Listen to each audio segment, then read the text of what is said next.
Hi hello everyone. ఈరోజు మనం చూసేద్దాం మామ్స్ స్పెషల్ సాంబార్. చూసారు కదా ఎంత ఫ్రెష్గా ఉన్నాయో, ములక్కాడలు, అలాగే సొరకాయ, టమాటోస్, క్యారెట్స్ అండ్ ఆనియన్స్.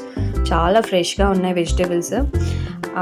ఏదేమైనా ఇంట్లో మనం ఇలా కట్ చేసుకుంటే ఎంతో ఆరోగ్యకరం. దీనికి కావాల్సింది కందిపప్పు చక్కగా ఉడకపెట్టి పెట్టేసుకున్నాము. అదేవిధంగా మనకి వెల్లుల్లి మంచి ఫ్లేవర్ ఇస్తుంది కదా, సో ఆ ఫ్లేవర్ని ఎన్హాన్స్ చేసే, అంటే సాంబార్లో ఫ్లేవర్ ఎన్హాన్స్ అవ్వడం కోసం వెల్లుల్లి చాలా ఉపయోగపడుతుంది. ఆరోగ్య ప్రయోజనాలు కూడా ఎన్నో. అదేవిధంగా చింతపండు, సాంబార్లో ముఖ్యమైన ఇంగ్రీడియంట్ చింతపండు నానబెట్టేసుకుందాం. ఇక ఆనియన్స్ మీరు కనుక చూస్తే అవి మీడియం సైజ్ మనం కట్ చేసుకున్నాము. ఎందుకంటే సాంబార్లో మరీ చిన్నగా కాకుండా ఇలా మీడియం సైజ్ కట్ చేసుకొని వేసుకుంటే చాలా మంచి ఫ్లేవర్ సాంబార్కి వెళ్తుంది. అలాగే చింతపండు కూడా చిన్న నిమ్మకాయ సైజ్ అంతా తీసుకున్నాము.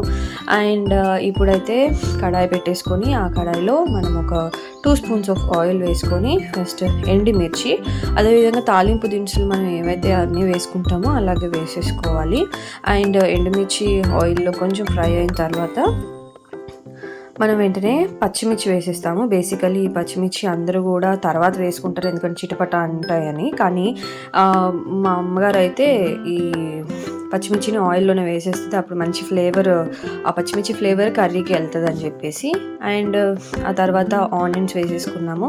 తాలింపు దినుసులు ఉంటాయి కదా, అవి కూడా వేసుకోవచ్చు, లైక్ జీలకర్ర, ఆవాలు, ఇవన్నీ కూడా. అండ్ తర్వాత వేసుకున్నాము కరివేపాకు. నిజంగా ఈ కరివేపాకు డిషెస్కి ఎంతో మంచి టేస్ట్ ఇస్తుంది. అండ్ సాంబార్కి అయితే ముఖ్యంగా చాలా మంచి టేస్ట్. ఫ్రెష్ కరివేపాకు ఎప్పుడు కూడా మంచి ఫ్లేవర్ ఇస్తుంది డిష్కి. అండ్ అలాగే ఇందాక దంచి పెట్టుకున్న గార్లిక్ కూడా మనం ఇందులో వేసుకోవాలి. ఆయిల్లో వీటిని కొంచెం ఫ్రై చేసుకున్న తర్వాత గుడ్ లైఫ్ వారి ఇది ఇంగువ వేసుకుంటున్నాము. యాక్చువల్గా అంటే ఇది ప్రమోషన్లా కాదు, కానీ గుడ్ లైఫ్ ఇంగువ వాడతారు ఇంట్లో. సో ఆ ఇంగువ వేయటం వల్ల సాంబార్కి మంచి టేస్ట్ వస్తుంది అనమాట. అలా వేసుకొని ఒక 30 సెకండ్స్ ఫ్రై చేసుకున్న తర్వాత టొమాటోస్ వేసేసుకోవాలి. టొమాటోస్ చక్కగా మగ్గాలి. అప్పుడు ఆ టొమాటోస్లో ఉన్న జ్యూసీనెస్, ఆ ఫ్లేవర్ అంతా కూడా సాంబార్కి పట్టి మంచి టేస్ట్ వస్తుంది. మరి టమాటోస్ మగ్గటానికి ఉప్పు వేసుకోవాలి కదా. ఉప్పు మనం ఇంట్లో వాడే నార్మల్ ఉప్పు కాకుండా కల్లుప్పు వేస్తున్నాము. సో పూర్వకాలం అంతా కల్లుప్పే వాడేవాళ్ళు, ఇప్పుడు వచ్చే ఇవన్నీ కూడా. సో కల్లుప్పు వేయటం వల్ల మంచి ఆరోగ్య ప్రయోజనాలు కూడా ఎన్నో ఉన్నాయి. అండ్ తర్వాత పసుపు వేసుకోవాలి. సో పసుపు కూడా ఆయిల్లో కాస్త ఫ్రై అయిన తర్వాత వెంటనే మనం కారం వేస్తున్నాము. ఈ కారం ఒక 3 స్పూన్స్ కారం, అంటే ఎవరి టేస్ట్కి తగ్గట్టు, కొంతమంది కారం ఎక్కువ తింటారు, తక్కువ తింటారు. మీ రుచికి సరిపడా మీరు కారం వేసుకోండి. అండ్ ఇప్పుడైతే ఫ్రెష్గా కట్ చేసి పెట్టుకున్న వెజిటబుల్స్ అన్నీ కూడా వెజిల్లోకి వెళ్తున్నాయి. అసలు వాటిని చూస్తుంటే అబ్బా ఎంత బాగుందో కదా.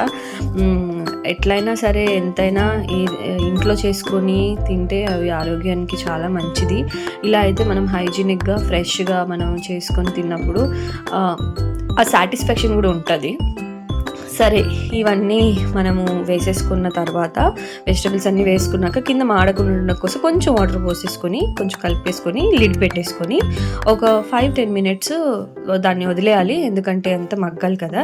ఈలోపు మనం నానబెట్టుకున్న చింతపండుని ఆ రసం అంతా తీసేసుకొని మనం ఉడికించిన పప్పులో వేసుకొని ఇలా చక్కగా మెదుపుకోవాలి. అప్పుడు ఈ చింతపండు అండ్ పప్పు కూడా చక్కగా బ్లెండ్ అవుతుంది. అండ్ ఆఫ్టర్ 10 మినిట్స్ మనం చూసుకుంటే ఇట్లా వెజిటబుల్స్ నుంచి చక్కగా వాటర్ వచ్చింది. చూసారా, గ్రీన్ కలర్లో ఎంత చక్కగా మనకి కొరియాండర్ కనిపించిందో. ఆ ఫ్రెష్ కొరియాండర్ లాస్ట్లో వేసేద్దాం. ఇప్పుడైతే మనం కలిపి పెట్టుకున్న పులుసుని మనం ఈ ప్యాన్లో వేసేసుకున్నాము. దీన్ని అలా మనం ఉడికించడానికి వదిలేయాలి.